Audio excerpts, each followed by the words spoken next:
barrage contest going on at the moment. Sarah Alvarez of Spain faces Irina Kinzerska of the Hurricane down on mat number 2, and on mat number 4, Claudirene Cezar of Brazil faces France's Emilie Andeol, and that's the match that we've got in front of us now.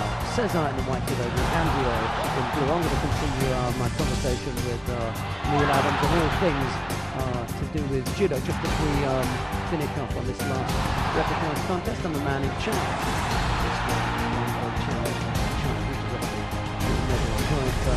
Neil, and we were just chatting about the defensive attitude sometimes being penalised and the gripping infringements, and I tried to divide these two things up: passivity, stepping out of the area, that sort of thing. Tried to divide them up into two areas, and one of them I call unforced errors, rather like in tennis. There's certain things that you don't want to give up. These are unforced errors that you've got some control over.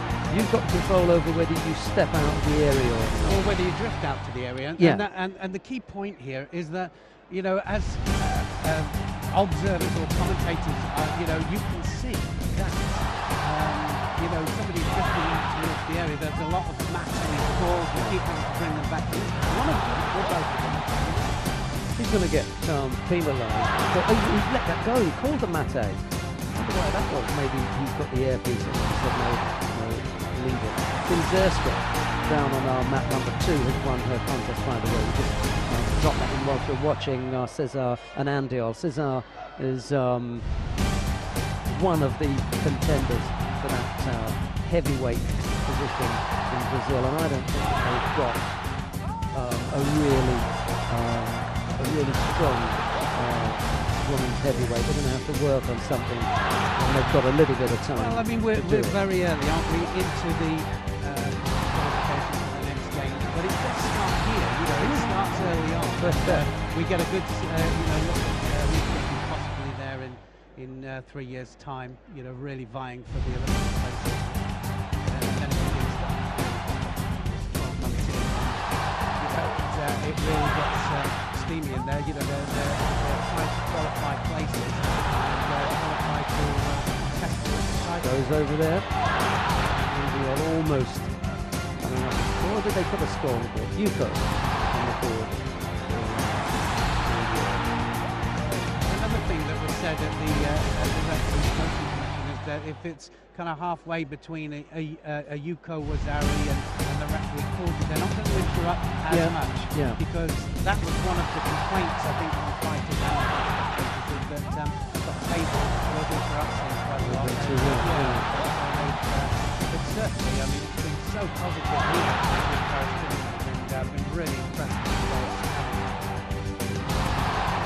We've still got this afternoon final block to come, and there's a lot of winners in there, and there'll be a lot of interest. But I think so. We've got a capacity crowd here, and it's going to go right the way up to the rafters. It's put round, and the atmosphere and René kind of comes out.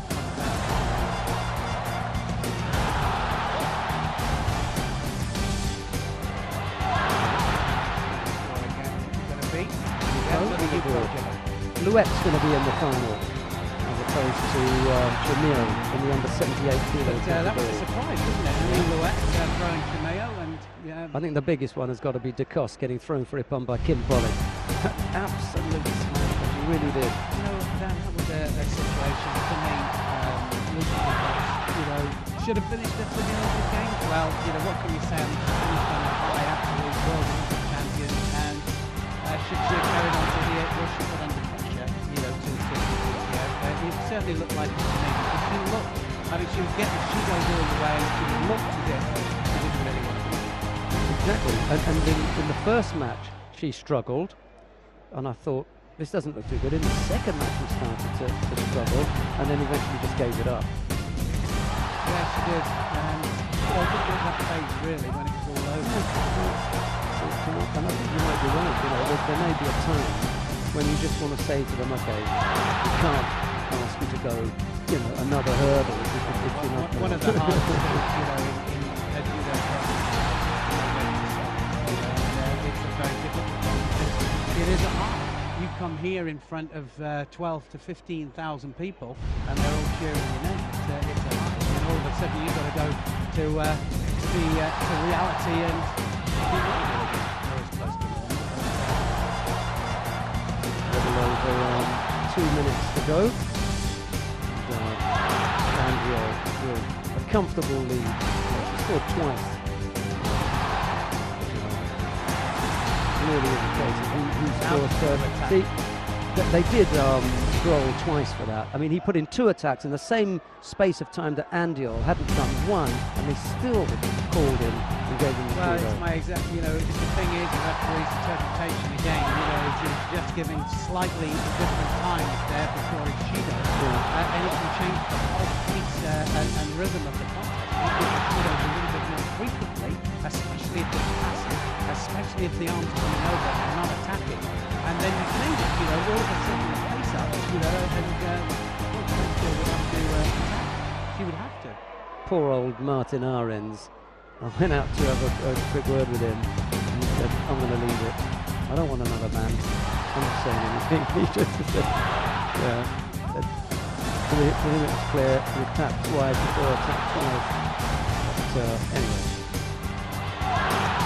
Well, it's not the Judo people that this is very going to affect. It is the wrestling style, Judo for the line and the leg legs and also with the big arm across the jacket, and they're the ones that are suffering.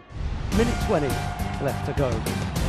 Really seen anything from Cezar in the white Judo to trouble Andeol, and that's always the worrying thing. You want to be able to show something. Already 3 on the board, and the minute that they ask you to tidy your judogi up, done and dusted. She's been on the back foot all the way, hasn't she? And looks like it might be You've got to show something, haven't you?